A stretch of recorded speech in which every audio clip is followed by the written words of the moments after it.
weekly rocker skating podcast, and this is the news of the week for the week of September 15th to September 21st. Let's start, Michelle, with injuries. We got some Mm, injury things going on over the past week that were reported, and it will have both of those actually will have consequences on the American men's Olympic field, and so I hate to say it's not a surprise that Luca Broussard is again injured. He seems to just have the worst luck with injuries, and he was such a strong junior, and he had such promise going into seniors, but he just cannot get a break. yeah, he's had a rough couple of years on the senior level. So And this is his sad. last season, allegedly, that he's going to be competing. So I really hope we get to see him at some point this year. At some point, somehow, yeah. Hmm. So that's Luca Broussard. And then Camden Polkinen, we haven't really seen much from him at all. And so he announced that he has been injured and is now out of Nepala Trophy. And Hmm. so, he's been working for this season for an entire quad. And he's been Hmm. generally, injury free over the past few seasons. And this is really the wrong time for him to Hmm. be getting something here. And he said, I think he said he mentioned a long recovery time on his Instagram post. Hmm. Well, on the plus side, maybe it'll be a good distraction for Camden because he seems to skate his best when last minute surprising things occur before he goes out to skate. So I'm gonna look at it through a positive lens. I know, Michelle, glass half full. I Usually know. that's not how you think about things. Camden thrives in chaos. Yep. Hmm. Camden is the Calmura of US figure skating. Hmm. Um, so those were the two big injury news that we saw over the past week. Um, we will talk about Chinese Nebelhorn in all its glory. But one of the things that came out also was that Asaf Kazimov got his Spanish citizenship, and of Hmm. course, Val and Kazimov ended up getting an Olympic spot, the second Olympic Hmm. spot for the Spanish pair or Spanish pairs, yeah. And then, Dance. or sorry, yeah, that's what I'm talking about. Spanish dance. Yeah. I was like, I like confirmed it with myself that they were pairs too. I was like, what? So A Spanish dance pair of gets, dancers. yeah, pair of dancers got two spots, and so Kazimov got citizenship, and then Tim Deek also got Spanish citizenship. Very Hablan exciting. español, I Yeah. guess. Yeah. We'll see So them, Smart and Deke. I believe they're at Nebelhorn next week. So we'll get to see their new programs, Dune Part 2. excited to see part Yeah. two. Let's see if it lives up to part Yeah. one and all the glory that was that program. So that's another a couple of pieces of news there, and we're going to cover here Japan regionals.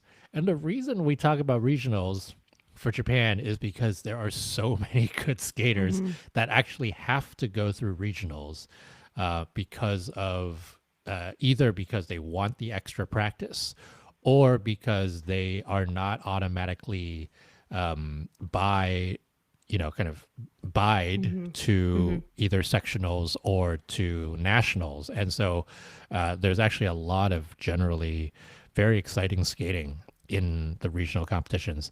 So let's start with actually Chubu regionals, which was the second of the two to finish. We had Tokyo and Chubu. Is that true? Yeah, it is true. Chubu was the last one to Hmm. finish, and so the Chuba Regionals was won by Sote Yamamoto in a fairly small field. It was just four skaters there. But what was nice about that free skate for him was that he actually did a clean free skate, more or less. There was a cue on a triple axel, but skated very well. Watered down to one quad because he was having problems with I think his back, and so took out the quad sow. But skated a very strong program. 246.80 was his winning score, which was 85 points over the rest of the field. So Wow. yeah, so this is one of those The whole regionals short that was program. exactly is not a particularly competitive regionals, and gave Sota Yamamoto a little bit of breathing room and a little bit Hmm. more practice.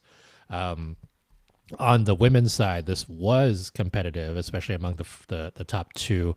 Rino Matsuke, after her last competition where she didn't do terribly well, ended up winning this one over Mako Yamashita. So Hmm. 194.39 for Matsuke and then Wow. 190.73 for Yamashita. And we know, and you and I have talked about this, Michelle, that Japanese regionals does not inflate scores. Mm-mm. Like these Mm-mm. scores are what you would probably expect to see on an Yeah. international stage, and so for them to both of them to hit 190 plus means that they They laid it down. they both skated very well. Those Um, two girls are heartbreakers. They oh, both of them. totally, I mean, if they could totally. just jump cleanly in competition, the two of them would be so competitive. And you never know when they're going to lay it down, but Yeah, sometimes they exactly. do. They're just going to be a surprise for you, right? That's Hmm. kind of the thing. Reno, more or less a clean free skate, a step out on a loop, a couple under rotations and cues, and then messed up the triple Salchow at the end. So, Hmm. had she skated cleanly, she would have been 200 plus, no problem, Hmm. which would be very well deserved. Hmm. And then Mako Yamashita started off less strong on the short and then had a very strong free skate and actually won the free skate over Reno. So Hmm. that's Chubu Regionals. Tokyo Regionals was the other one. And that one also very competitive. This was the one that Rika Kihira was supposed to be at, and she ended up withdrawing. I don't know if we talked about this last week, but Mm-mm. she had a post come up, or she posted that she was basically still not ready to be doing multiple toe jumps without Hmm. pain, and so thought it best to go back to Canada, train, and continue to recover. Talk about heartbreaker, another one. I mean, Yeah. it's been so many seasons now where she just has the nagging injury with that Hmm. foot, and let's hope we get to see her back in the next quad and back and Someday. healthy. Yeah, because she has so much to give. Yeah. And so with the absence of Rika, who she likely knew she wasn't going to be competitive anyway. Kind of given her what would have been watered down technical content. This regionals was very competitive. Five names you're probably very familiar with. Rion Sumiyoshi winning that one. Her brilliant season continues. 200.83 was her winning Wow. score. That's close to what she scored at Lombardia. Yeah, I think she got a exactly. 209 there. 209. I mean, Hmm. she keeps going 200 plus, and that's going to be really good for her. Hmm. A few mistakes here and there, couple of unders. She fell again on her quad toe, which was a Hmm. downgrade. I'm just kind of like, let's take out the quad toe. Do it in the gala. Yeah, yeah, Or not. doing a Or not. gala, Or or not. not. Just focus on doing two clean, two clean Yeah. programs and get that quad toe out of the way. I don't know.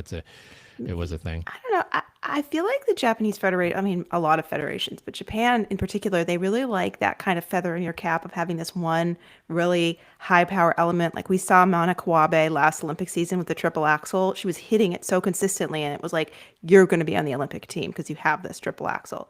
And I think having that quad toe, it sort of sets her apart. And maybe she Right. feels like she needs that little extra. It's like you gotta land it though, Yeah. and rotate it. It's been really it's Hmm. her hit rate with rotating that jump is has been fairly low. Mm. But continues. Rion Sumiyoshi continues her strong season with a win at Tokyo Regionals, and then the next four again. You will recognize all these names: Ami Nakai 192.09, Yuna Aoki 181.45. Manakawabe, you just talked about Hmm. 181.18, so very close between her and Yuna. And then Rika Watanabe 173.22, which was not at Mm, all what she was looking to do, mm, especially given she had such a strong start to her season. Again, kind of not a surprise given the history of Rinka Watanabe's kind of mm. up and down performances. We've seen her not do well in the domestic competitions and then kind of turn it on for the international. So, um, Yeah. that's where we went with Tokyo Regionals there. And then I didn't talk about the men yet, right? The men, Mm. Shunsato wins that one, 244.10. Nozomu Yoshioka was second. Kawamiura was third. Kawamiura was 219.62. And then Sena Miyake was fourth, 217.68. So struggles for Kawamiura continue. I He's feel like, continuing to show signs, but yeah, I feel like can't get the he's programs together. competed every week for the past month. Too much. Like, I just take a mean, weekend off and just, especially given go to the that he's pool. recovering. Yeah, exactly. Yeah. Recovering from injury, right? Like just give Yeah. yourself a break, and hopefully Hmm. he does after this competition. Hmm. But Shun Sato also sort of recovering from injury, did land his quad lutz in the short, and then the Good free for skate him. was a little bit less of a success for him there. But still, a win's a win, and Hmm. they all go on to sectionals after that. Nice. All right, so that was the week of September 15th to 21st for news of the week. We're going to start now talking about Chinese Nebelhorn. Hello, Michelle. Hi, Jackie. I'm tired. Yeah, I bet you are.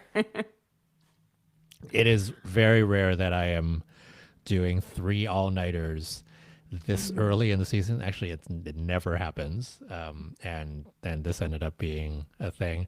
I actually wanted to talk about the overall of Skate to Milano Chinese Nebelhorn. And by the way, you are listening to the Rocker Skating Podcast and our weekly chat. And this will be a fun chat with the Skate to Milano / Chinese Nebelhorn competition that just happened. I want to get your impressions on how you felt, right, of this competition being extracted from Nebelhorn and being a standalone event. What did you think of that? I mean, on the plus side, I did like that it was its own event and that we didn't have to do math and we just knew top three, top four, top five. It's very easy. I remember I was at Nebelhorn before Beijing, and that was like we were being very careful because it was like, oh, who has a spot, who doesn't, and that I liked. On the negative, I feel like the scoring was kind of fishy throughout this competition, and I also feel like it might have had something to do with where it was taking place. And I also think that it would be the vast majority of the skaters here traveled a long distance to get here. It's yeah, I think that I just feel like Germany is an easier location for almost everyone, and it's feels more neutral.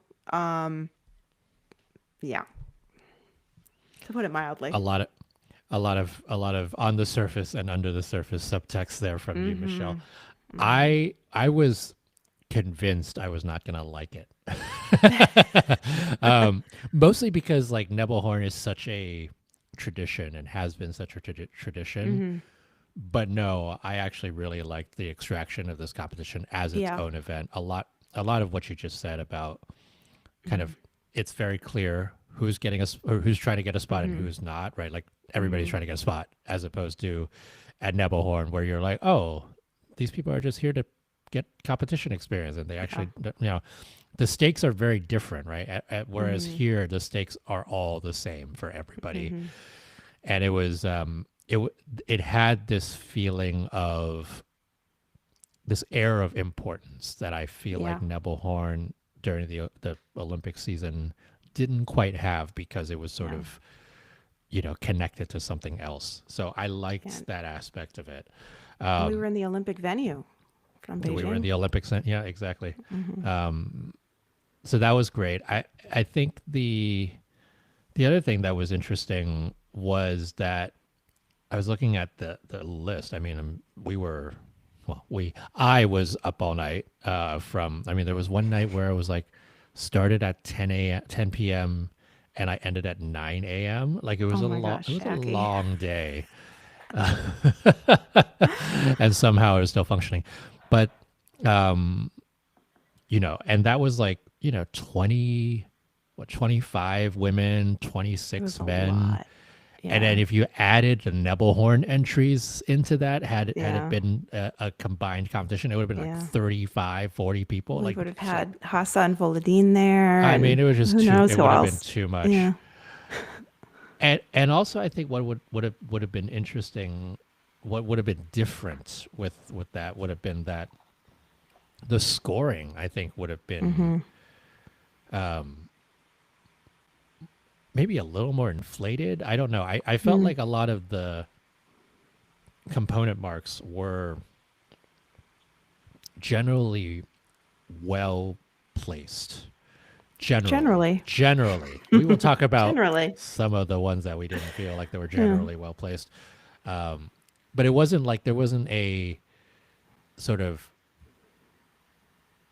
a, a, a desire to overdo anything Mm-hmm. generally. Yeah. So so I liked it. I'm excited for this hopefully to continue as its own event. Again, Mm-hmm. I would imagine the ISU wants to take this from one country to a different country. It's a big Yeah. event to be putting together. Yeah, I appreciated the size of it. That not only we were in a big venue, but they filled it up, and there were so many people there. And like, Yeah. I saw members of the Chinese team that train in that area that weren't competing. I saw Dawei Dai in the audience. Daria Usachova was there, retired Russian skater who's in China coaching. It was just sort of like this big event that drew people in, and there was a large crowd for some of the events, Yeah. and that was nice. Whereas Yeah, the Nebelhorn is first, smaller. yeah, Yeah. totally smaller, Hmm. and the first couple of events at Chinese Nebelhorn, I was kind of like, oh no, there's nobody here, Yeah, yeah. But and it was and then it did 10 fill a.m. in up. the morning, so yeah. I mean, The 10 evening p.m. events were over good. here. Yeah. I Yeah. mean, Maybe we I can have was it in Colorado Springs next time. no, let's not have it in Colorado Springs, please. Endurance Oh test. no, no, no, no, no! I do not want people injuring themselves on lifts like right at the beginning of the season. Oh, Yeah, no. Um, okay, the Orange County. Orange County. Yeah, Vancouver. Vancouver would be great. I do like that Vancouver venue. Mm-hmm. All right, so let's talk about the event, and Okay. maybe we start. Should we go backwards or should we go forwards? What do you want? I don't think we should start with dance. Let's Okay, start with something let's start with else. pairs. We're gonna Okay. go backwards to back in time. Okay. So the pairs was I believe our first No, dance was the first. set. Pairs was the first to finish. Yeah, that's what I mean. That's what Mm-hmm. I was thinking. Pairs Oh yeah. being the first to finish. So uh, going back to our predictions last week, Mm-hmm. Akapova, Rachmanin, Nagaoka, Moriguchi, you and I were very set Mm-hmm. on those two getting two of the three spots, which they did.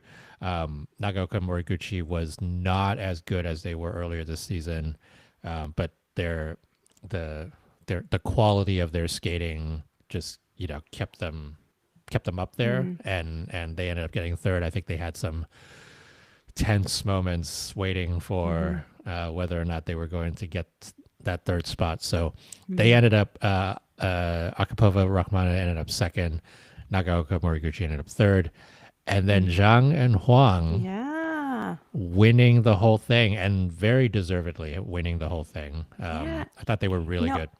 I have to admit, when I didn't pick them to be on the team and my picks, I did not watch them this season. I was Yeah. going off of the performances last season, and I was really, Zhang has grown quite a bit, and they look more like a senior team. And I feel like their components, they just sort of brought everything up a level.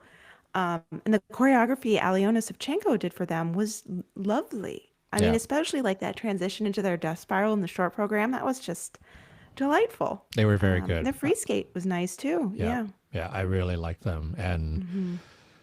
191.52. So that's a pretty big Mm-hmm. score for this season. Mm-hmm. It'll be interesting to see what happens with that spot, right? Mm-hmm. We still don't know what the status is of Sui and Han. Yeah. I personally am like, look, they were the ones Mm-hmm.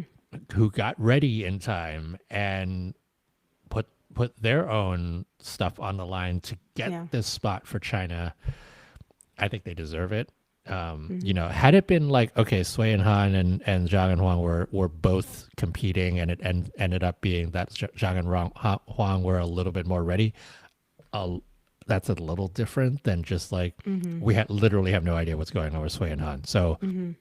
Yeah. we will see if they are going to stay in the Grand Prix, but I not didn't a peep. see either Wenjing or Song in the crowd. I don't Exactly. know if I wouldn't have noticed. I mean, I think I would have noticed them because I saw Dai Wei Dai when they showed, the Chinese skaters in the crowd. I didn't see either of them there. Yeah. Um, Yeah, we don't know Interesting. what the status is. And then fourth place, Kovalev, which Mm-hmm. I thought they had something. You thought they were not ready. Yeah. They had a good short program. They did. Um, the free skate was closer to what I was expecting. Yeah, yeah. Um, yeah, so They they got are on they the got bubble. the benefit of the doubt from the short program for sure, Mm-hmm. given that they skated Mm-hmm. well there. And it was 2 points over Holichenko Dariensky, who skated Yeah. very well, Yeah, their especially free skate given was great. I yeah, was happy for them. especially given how they skated at Lombardia last week. Yeah. Yeah. So that was a nice surprise. So, you Mm-hmm. know, we talked about this last week as well. Top three automatically get it, and Mm-hmm. then fourth place, this first alternate spot will likely get a spot. Well, not likely. We'll There's a see. there's an opportunity for them to get that alternate spot because the Uzbekistan pair is rumored to have split. We don't know anything. There's no She, confirmation, so we'll see. I mean, in the rumor that I heard about them splitting, that rumor also contained the rumor that she was having tryouts. So I don't know if you can find someone and get them Uzbek citizenized fast enough, but if there's a will, there's a way. That's always a possibility. Exactly. So, So no guarantees yet hmm for that, but Kovalev and Kovalev are next up. Um, hmm I talked about this in my live recap, but the you read the rules of the what they call no show spots. hmm So anybody who kind of gives up a spot that was originally allocated to them, those spots go to countries that aren't currently represented in that discipline. Therefore, right, like a Shin and Naj ended up sixth, right? hmm In a regular sort of way, in a regular instance, they would have been third alternate for the U.S. for that third spot. But because the U.S. already have spots in pairs and are represented, the U.S. does not get another chance there, and so it goes to the next pair, or the next country, which is Czechia, who hmm doesn't have a spot, and Valesi and Bidar ended up seventh with that one. hmm Yeah. I So think Shin and Naj skated about the way I expected them to skate. It was yeah, a good second international outing for them. I'm still a little confused as to why U.S. figure skating elected to send them over Chan and Howe or McBeath and Parkman, but you know, I don't have all the information on why that decision was made. And yeah, now another team gets to go to the yep. Olympics. So, And so yeah, so it ends up being three men, three women, three dance, hmm two pairs for the hmm U.S. hmm Um, the other one I wanted to just really spend a little bit of time on is Gunnarsdottir and Piazza. hmm I really like this team, and I think they yeah, have a lot of potential. Just strong basics, huge twist. Like hmm a lot of the the beginnings of what could be a very, very good pair, and Mm-hmm. excited to see them grow. Mm-hmm. All right, so that's the pairs. Next up, women. Women. I I have a few thoughts on Adelia Petrosian, who won the women's event. She won both the short and the free skate. And she had her coach, Terry Tuperidze, at the boards at practice, At allegedly practice. credentialed, yeah, by another team. She had a federation official with her when she competed. I feel like Adelia has a lot of the kind of things that we criticize the kind of people out of that camp for. She has kind of messy jump technique, some two-footed landings. She has some strange choreography with lots of leg lifts and choppiness. But I have to admit, like that free skate pulled me right in, and I was all in. I was so entertained by it. And I also remembered, it made me remember, it's been a couple of years, but how skaters out of that camp would get the components they would get because they skated with like every fiber of their being. I mean, down to her fingertips, she had so much tension and she was just performing it just full out. And there wasn't like a doubt in your mind that she was going to hit the jumps, that she was going through it. It was like, it was captivating. It was, there's a Russian word, dusha. It's like soul, and they say like Russian soul. And like I felt that in her skating. That's just like little force coming out of her, like attacking this. And I wanted to resist, but I was unable to. And I was very, very taken in by it. Short program, I was not so crazy about. The Michael Jackson was, hopefully she'll have a different short by the Olympics. But that free skate was just, it was great, especially like the last 2 minutes of it, the Yo Soy Maria part. I Yeah. agree. I totally agree. I think Mm-hmm. that the Michael Jackson short program was a little bit, it was a little junior in just the Mm-hmm. general. It was,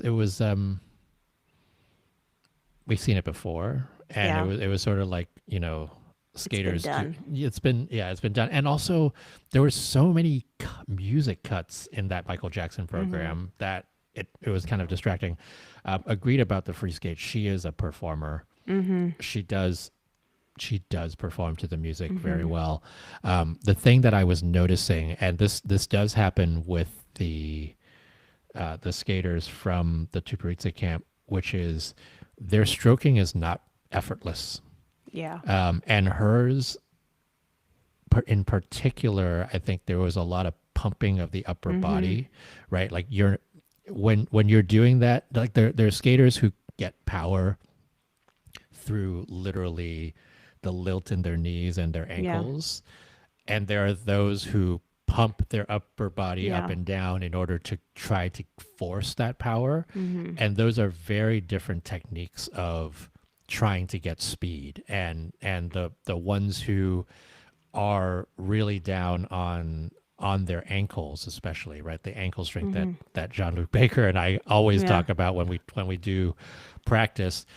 That's the thing that I thought was most jarring, especially when you compare Mm-hmm. her to someone like a Luna Hendricks, who Mm-hmm. gets such effortless speed Mm-hmm. from her lower body, and you don't see Yeah. that kind of pumping. And that's a huge part of skating skills, right? Like Mm-hmm. it's a depth of edge, and it's a depth of kind of effort, or Mm-hmm. lack thereof, lack of visual effort that you see Mm-hmm. in the skating. So, um, you know, I was talking about how the component scores for Petrosian relative to everybody else Mm-hmm. felt okay. Like it's like Mm-hmm. after all these years of Tuparise students, like just Mm-hmm. like coming out of nowhere, and all of a sudden they're getting eights and 9.5. nines. Yeah, this Yeah. seeing the scores in the sevens and eights Yeah. felt And the like it was difference. okay. Yeah, They and were the higher in difference. the Yeah, free skate and lower in the short, which I felt like was correct. Like they're actually watching the skating and judging yeah. what they're seeing. Um, Um, I I still think, especially with the Luna Hendricks and even Gubanova, that it could have mm-hmm. been the the PCS difference could have been larger. Mm-hmm. Um, and then you go to someone like a Josephine Taillegard, who, Mm-hmm. like, Mm, I I can't talk about Josephine Tigergard because that was just such a Oh yeah. it was so sad. That it wasn't just that she didn't make it; it was just she couldn't Hmm. give it her best, Yeah. Yeah. and it took a 179 to get the fifth Hmm. place spot here. Hmm. And could Josephine Tigergard get a 180? I think at her prime, with rotated jumps, she would have, but she wasn't near that this Hmm. week, and it was very sad. Anyway, back to back to Steve PCS because I needed to take that detour. But I think that was it was interesting to see that, and it was nice to see that it wasn't like, Hmm. hey, Tuparitsu student back, or Hmm. a Russian skater skating as an individual neutral athlete is here, and all of a sudden, like, the scoring goes haywire. What's also interesting here too is that Petrosian is only competing internationally here Hmm. and at the Olympics. So there will be no opportunity for a gradual rise in scores that we've seen in the past. So I don't know. We'll see what happens at the Olympics. But she earned her place and Hmm. she will be there. What about the comeback kids, Gubanova and Hendricks? Yeah, good free skates from both of them. Right. I thought Hendricks showed some of her nerves in the short program, but it was understandable. It was so great to see her skate again. I Gosh, know. I she's such a missed good it. performer. And yeah, the presence and just the personality and just the way she strokes around the rink. Yeah, I was so happy to see her. I really liked her free skate too. It was I'm not always the biggest fan of Adam Solya's choreography, and I think the short program is an example of that. But I liked the free skate. Yeah. There was a lot of vocalization in that free skate. Mm-hmm. I don't And know how sliding around and I don't know how posing I don't and know how many times I can listen to that mhm. song without going Oh my insane, but gosh. I would give anything to see Luna do like a Laurie Nickel program. Just one. Just a short program. or a Sandra Bezic program. Yeah. Or Shay. Any of them. Yeah. Gubanova, I have to Hmm. say, her Ghost free skate is Hmm. maybe my favorite program of hers. Hmm. Like I really think she like there have been times when I felt like she sort of goes through the motions, especially in the past Yeah. few years of her programs, and isn't like invested in the music. Hmm. And I really felt it from her with this Ghost program. That's And true. and Yeah.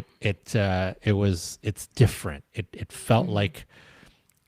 like she really just like likes this program a lot and likes to Hmm. perform it, and that was sort of special to see. Yeah. It definitely had motion too. It was like three different pieces from the I think the musical, and it felt Hmm. like there was like a There was a storytelling arc story. to the program There was a and that she total was story. invested in it. Yeah, Yeah. I wasn't crazy about the little dialogue in the middle, but what are you gonna the do? dialogue. Yeah. I mean, you saw the back Yeah. of her costume, Yes, it was beautiful. The silhouettes of the faces. Yeah, that was cool. I first saw that and I was like, "Oh no, that looks kind of kitschy," but like that, I kind of like it worked. Worked. Yeah. Yeah. It Um, wasn't too much. I've seen people do things like that are yeah, too much, and she right. did it, and it's in a nice way. Yeah, yeah, Yeah. yeah, yeah. So that Hmm. was your top three. Hmm. Petrosian getting a spot, Hmm. Georgia getting a spot, Belgium getting a spot, and Georgia getting the spot means that they are a full team Hmm. for the Olympics. They'll have full representation in the team event, which we'll talk about later. Um, so fourth and fifth, Victoria Safonova. Hmm. Again, that was not a surprise, but it was closer than I think we thought it would be, Yeah. given that Ru Yangzhang and Stefania Yakovleva both skated very well, Hmm. um, especially in the short program. Hmm. Stefania and Ru Yang both had mistakes in the free skate, and it Hmm. ended up being a matter of 2 points between the two of them. You know, Hmm. if this were a different competition at a different country, would Stefania have ended up higher than Ruyang? Maybe. I don't think it was like a robbery per se. I think Yeah. the two of them were comparable enough that either of them would have deserved to You get know, that fifth spot. Stefania, she was 2 points behind in components, in the free skate, which I feel like was definitely fair. Her skating is a little more workmanlike, whereas Hmm. I feel like Zhang is much more of a performer. And she really sold her Miss Saigon free skate I agree. outside the mistakes. She really did. And so, like, for that to make the difference, I feel okay with that. It is for Stefania Yakovleva just brutal to be fifth in both segments and sixth overall and just be right there. It's just, that's So so close. tough. Yeah. I mean, it's her first year in seniors too, right? Mm-hmm. She really, I think she's got a lot of potential to just Mm-hmm. continue going, and her Mm-hmm. jumps are solid. She will grow and uh, and and and learn from this experience, and she'll go to Mm-hmm. worlds and do her thing, and hopefully that's going to Mm-hmm. be great. Mm-hmm. So Cyprus, just on the cusp of Mm-hmm. making some history and getting a spot at the Olympics. Yeah. And then Mia Risa Gomez, Norway, with a seventh Her place with a short was great so short, good. great short. Yeah. Just couldn't hold it together for the free. Yeah, it was a little heartbreaking.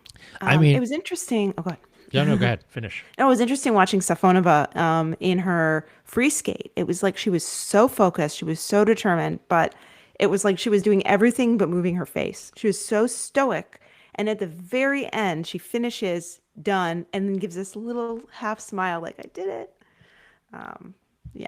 If that's what Yeah. she needs to do to get the jumps out, I mean, it worked. But I mean, the point was to get get through it, and she got yeah, through it. yeah. And I mean, we've seen Victoria Stefanova before, and Mm-hmm. um, she's not known to be an expressive skater. She's not known Yeah. to be a musical skater. She's known to be a consistent jumper, which she Mm-hmm. showed here, and that made the difference. Mm-hmm. Um, so yeah, so that was the women's event. Petrosian and Stefanova getting spots for themselves. Gubanova Mm-hmm. getting a spot for Georgia. Hendricks for Belgium. And Zhang for China.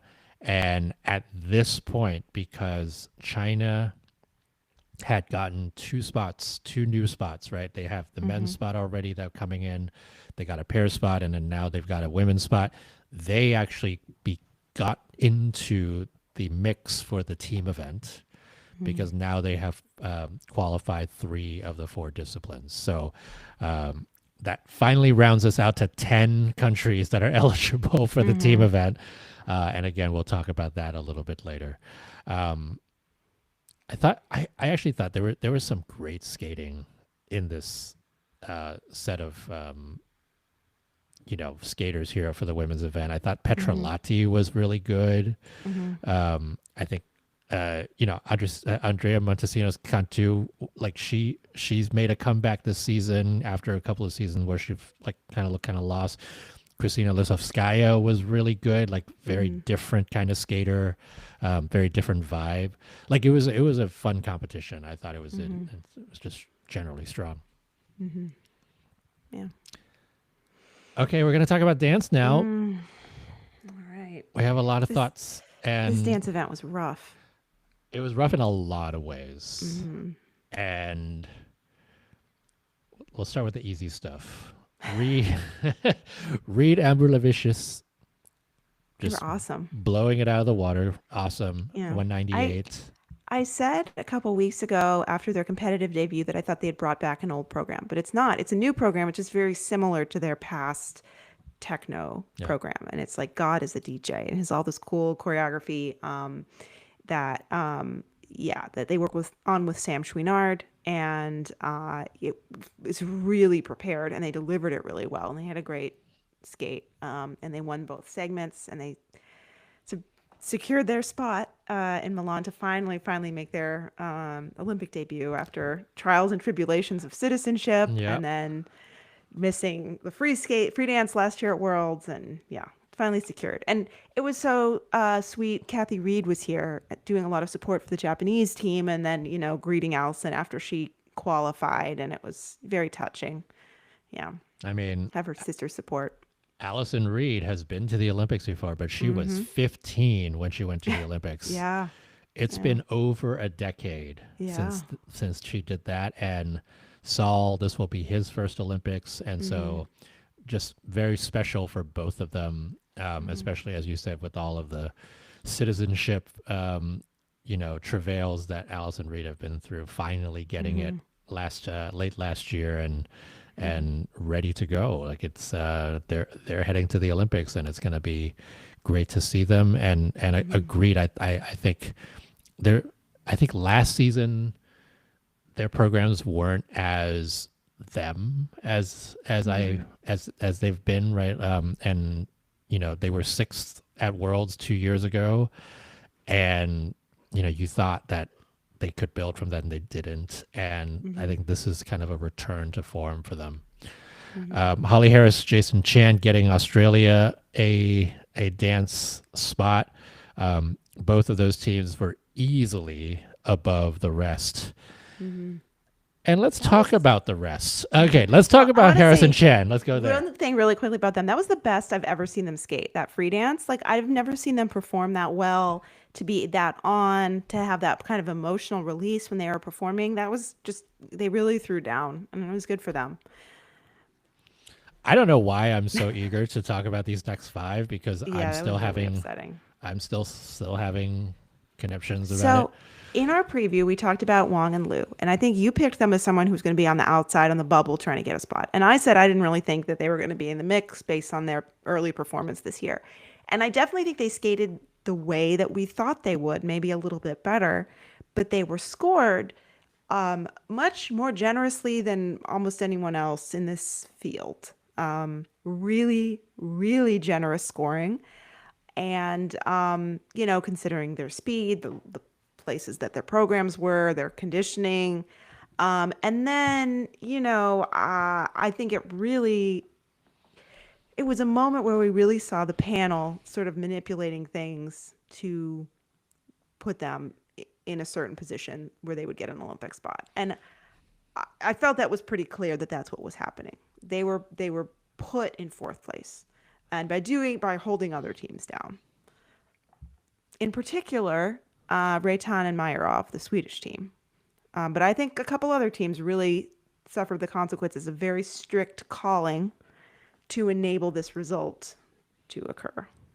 And this was so blatant that Jackie was upset about it last night. Like Jackie, who skips dance practice to go have lunch, like he was very, very upset. You were texting me, and you were just like you couldn't believe the way that this was happening. Yeah, and I want to say welcome to ice dance, but also it sucks to see every time it happens. I will also say though that so the big thing that was the most apparent in the protocols was Mm-hmm. the sort of choreographic character step that Mm-hmm. didn't get full credit because it didn't meet all the requirements. Yeah. And that actually happened to Wang and Liu and Reitan Meyerhoff Mm-hmm. and Yoshida Morita. So there was a lot of stuff that was going on there. I thought mostly that were the elements the way that they were, maybe if you call it that, you call it that. Mm-hmm. But for me, Reitan Meyerhoff and Yoshida Morita had stronger programs, stronger skating, better composition, such that their component scores should have been high enough over Wang and Lu's component scores that Mm-hmm. those whatever those things were wouldn't have made a difference. Yeah. And Reitan and Meyerov should have been third in this competition, I agree totally. like a clear, easy third. The way that they skate, and I was very surprised to kind of have the reaction that I did because Mm-hmm. I thought last year when they came on the scene, I thought they were good. Like they Mm-hmm. were good for an early team. I actually didn't necessarily see, like, oh my gosh, they're gonna like blossom into this like Mm-hmm. amazing dance team. And these two programs, especially the free dance, Mm-hmm. they're so special. Mm-hmm. And the two of them have, you can see how much they have worked on both their relationship with each other on the ice and also how they skated. And like you look at Nikolai Meyerov, who was a single skater in 2022 in Beijing. You look at him now and it's like, oh, wait, no, no, you're an ice dancer. It was very Mm-hmm. similar to when Julia Turkila and Matthias Versuis ended up Mm-hmm. in dance, and you were like, oh, yeah, these are just single skaters. Like, what are they going to do? And Mm-hmm. then they became better ice dancers than they ever were single skaters. And I Mm-hmm. think same thing with Nikolai Mayurov. Mm-hmm. Um, it's just like Michelle's Sorry, dog is my also dachshund agrees with you. very excited about it. But I just thought, their components were too low. Yeah. And the creativity of that free dance, Mm-hmm. the storytelling, the composition of that whole thing, it was not rewarded the way that it should have been rewarded. Mm-hmm.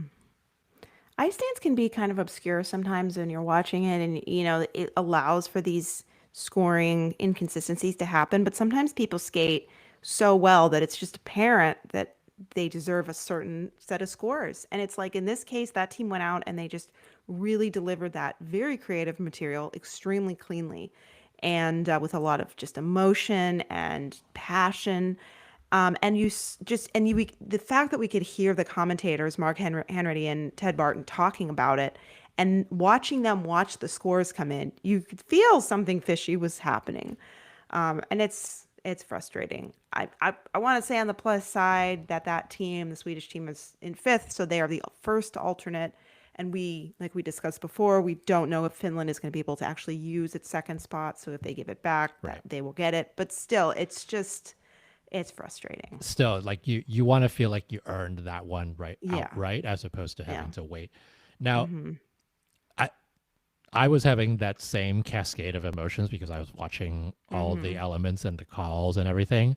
What was very interesting about that, and I'm not going to use a word like manipulation or fishy, but what was interesting about it is that there were a lot of elements that were being reviewed. Mm-hmm. And And the you levels know, brought down. I will give judges the benefit, or the panel the benefit of the doubt of like, hey, we want to get this right, right? Mm-hmm. Fine. Um, the the choreographic step that was called invalid, or not invalid, that was called not meeting requirements, right? Yeah. With the exclamation point. That was an interesting one because I looked at Yoshida Morita's choreographic step, and one of the requirements is that you have to go from Barrier, one barrier. side, yeah, Yeah. to the other on the short end, and they actually finished theirs, and it depends on where you think as a panel they finished their moves. Mm-hmm. And it is very justifiable that you think that they finished their moves before their right inside forward three turn into their crossovers to Mm-hmm. go to the next element. And so if that was the read, and they got a similar exclamation point call at Kinoshita Cup earlier this season, then fine, Mm-hmm. maybe that's valid. The thing that I kept going over and over and over again with Reitan Mayerovs was they fulfilled the barrier to Mm-hmm. barrier requirement. They fulfilled the requirement of a no retrogression, which is what they Mm-hmm. call basically not going backwards, right? Like Yeah. you have to keep going, you have to keep moving from one barrier to the other. They do a lot of slaloming Mm-hmm. with their character step, because it's actually a very good character It step. is. It's It's a great. it's a beautifully musically done one, and it's Mm-hmm. not the cookie cutter type where you do a lot of posing, Mm-hmm. and it's very well done. Anyway, they don't do that. But then the other thing that could have been the issue was that you have to be 2 arm lengths apart or Mm-hmm. closer the Mm-hmm. entire way through.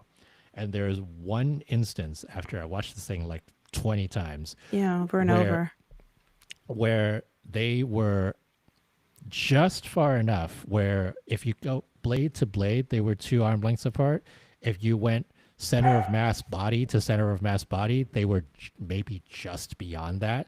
But Yeah, and then, their but arms then, were reaching for each other and weren't touching. So I think that was the exactly. indication. Yeah. And that's the only thing that I could have thought would have made Mm-hmm. that a not meeting the requirements, but that is a very strict call. Mm-hmm. So it is what it is. But like you said, it wasn't just that. It was that there were levels being called down Mm-hmm. as these things were being reviewed. They were. I remember watching the scores, and they were actually at 174 Mm-hmm. right at the start of the reviews. To lose or 5.5 points in dance on reviews is crazy. I mean, I remember working 2017 and 2018 nationals, both of them. Chalk and Bates finished their free dance based on the levels they had. They were winning that event. And then all their elements were reviewed down, and both of those times they dropped to third.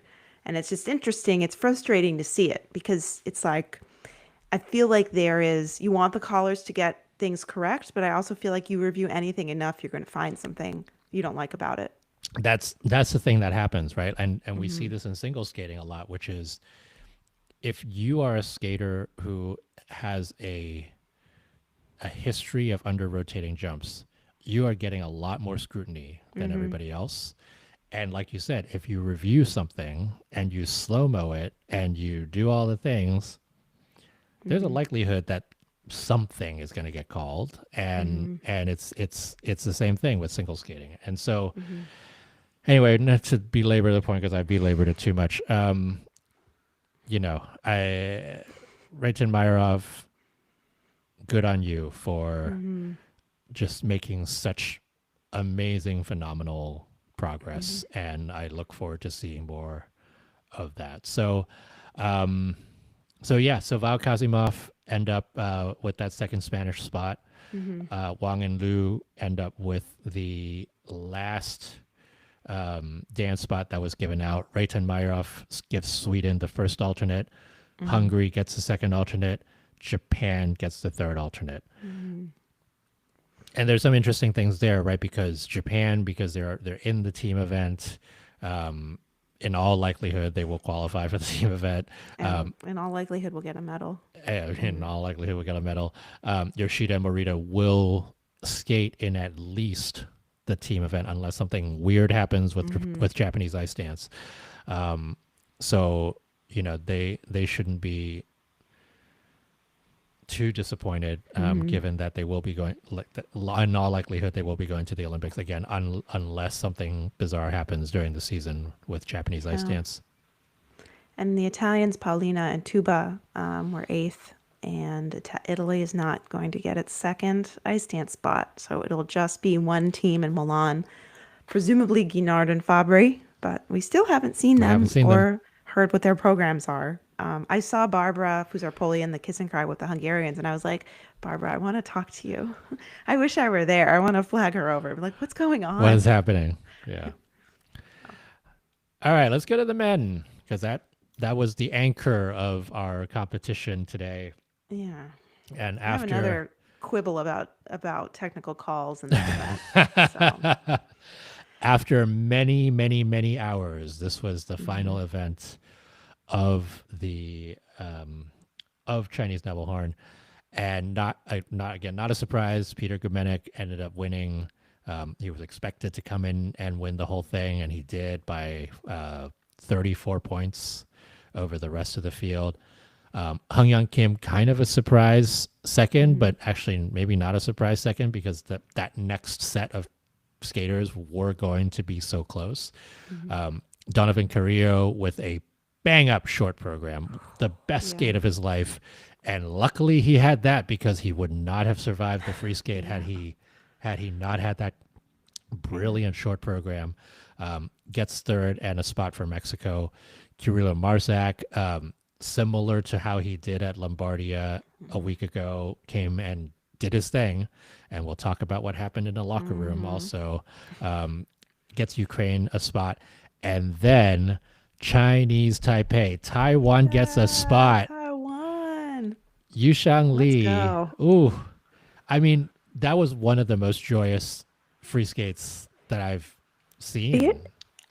he immediately, my mind went to Tara Lipinski.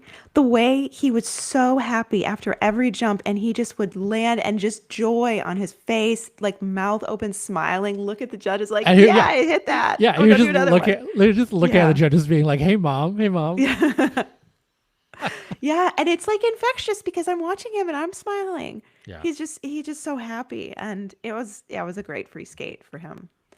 It was quite sad to see David Luntenbrain, who skated two really good programs, fifth in both segments and sixth overall.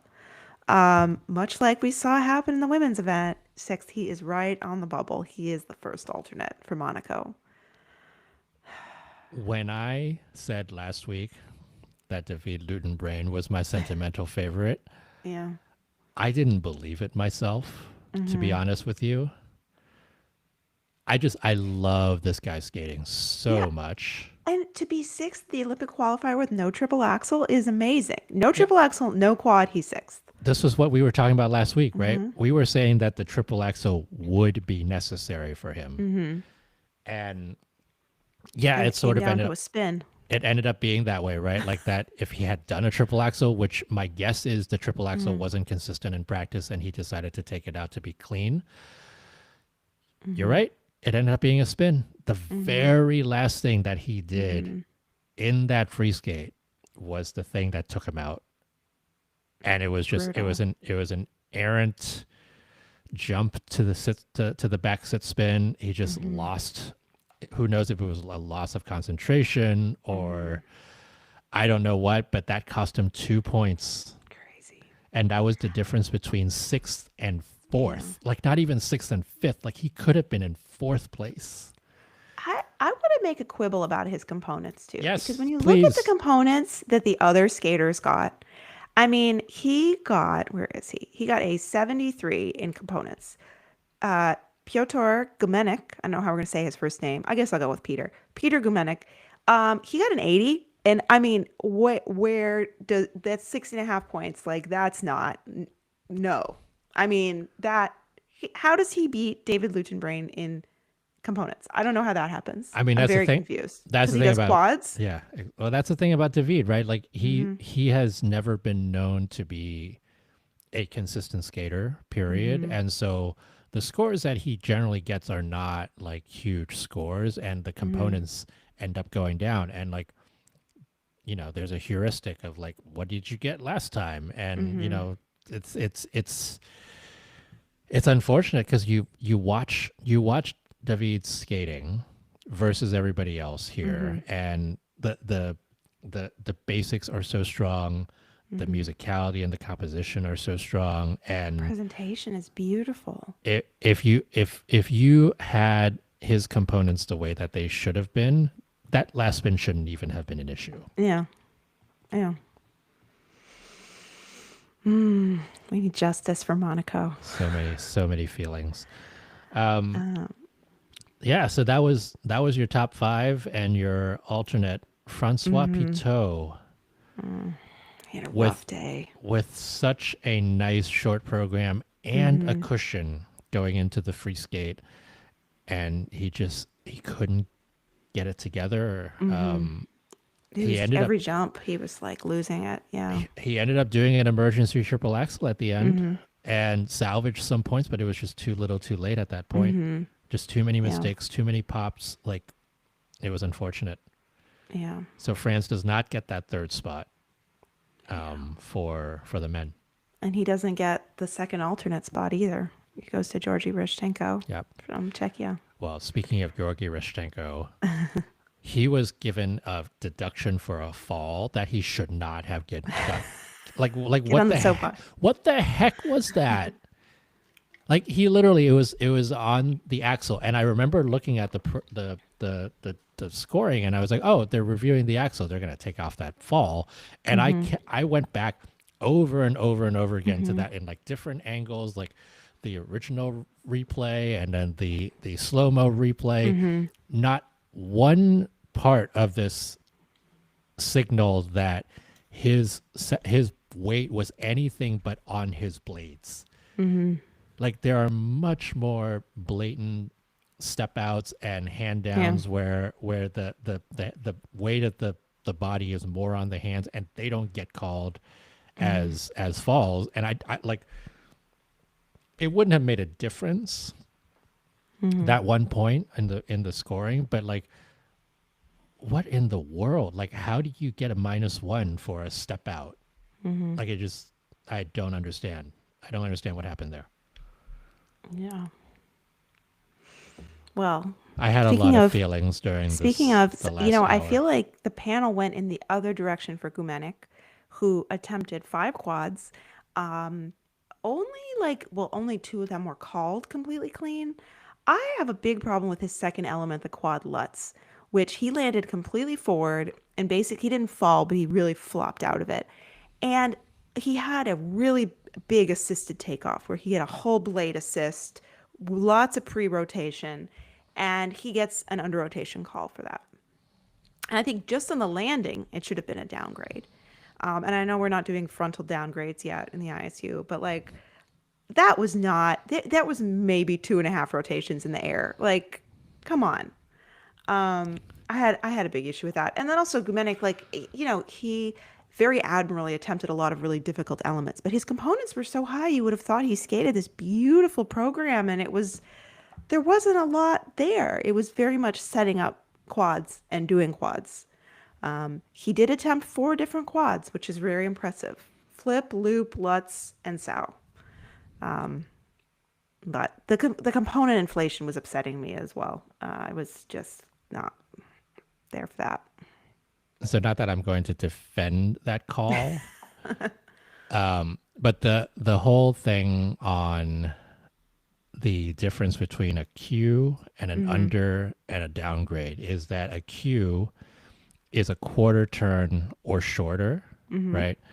The or a quarter turn or less short, right? So Mm-hmm. 0 degrees to a to a quarter, and then the under rotation is a half to a quarter, Mm-hmm. and then a downgrade is more than half.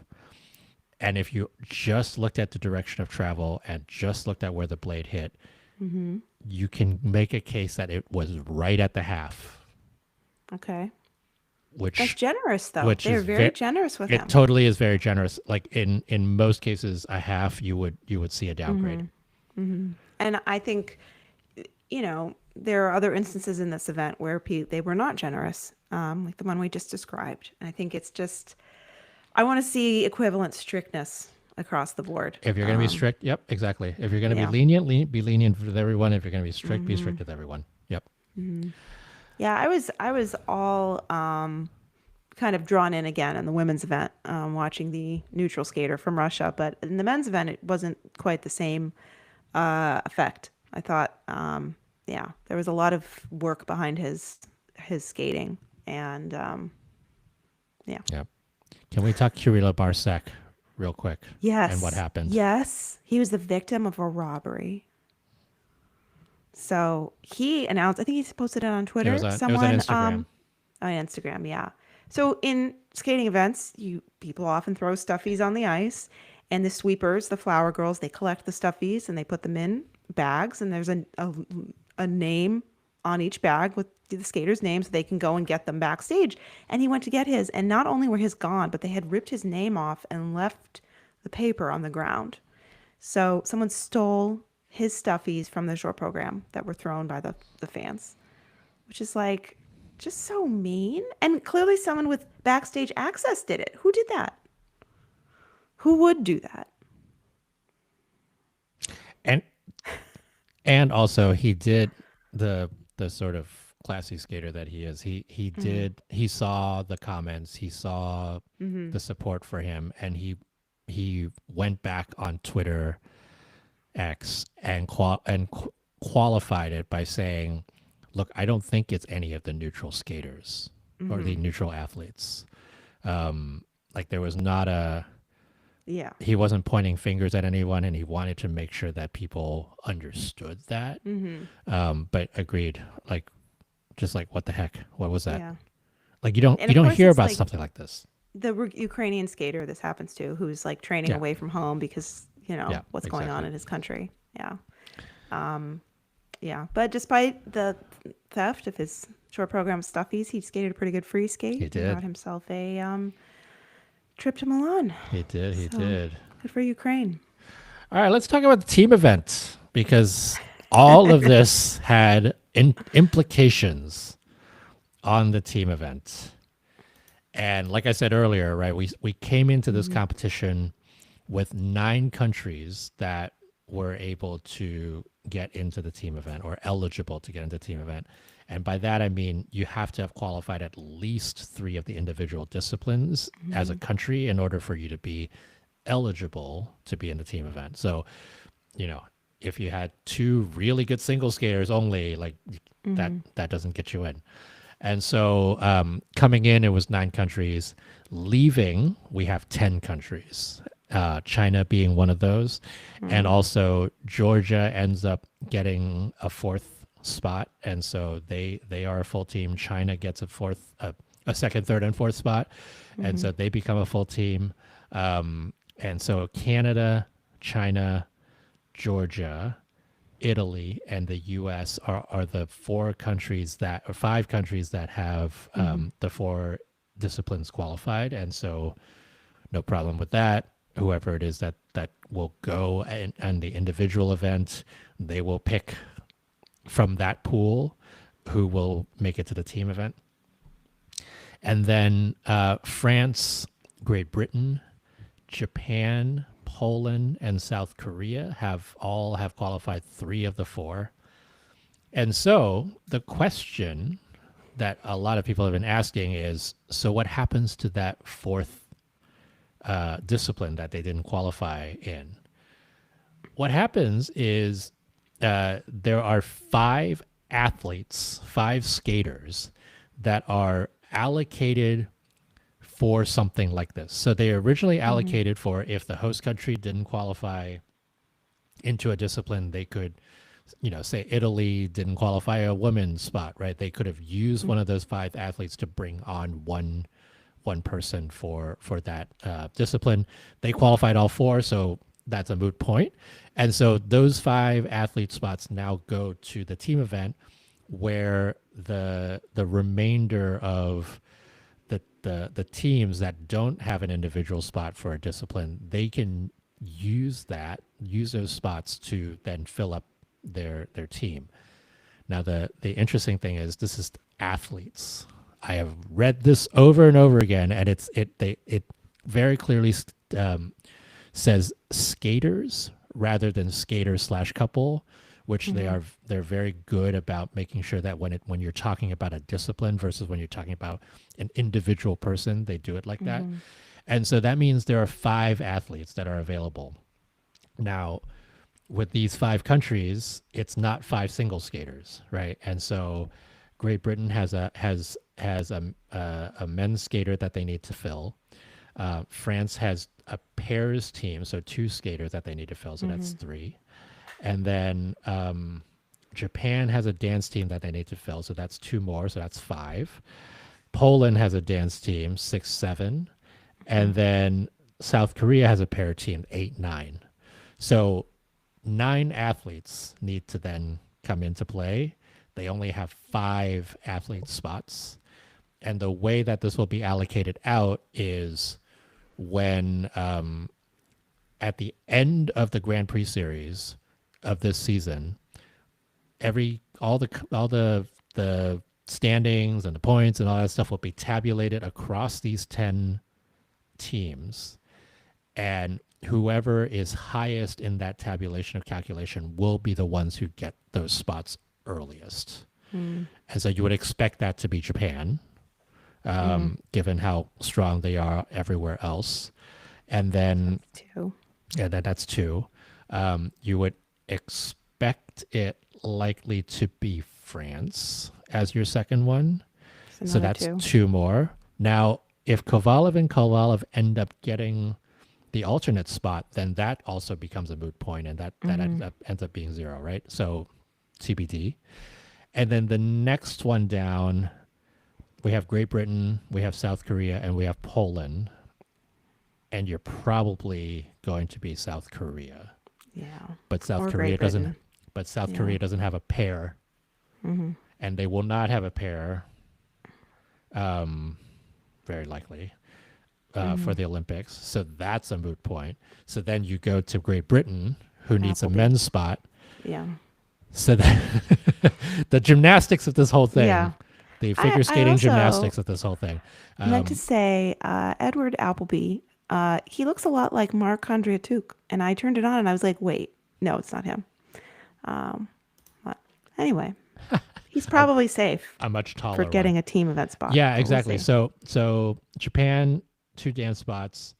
Uh, Assuming that France does get the fourth the first alternate spot, they would not use either of those. Hmm. Then South Korea doesn't use the pair spot.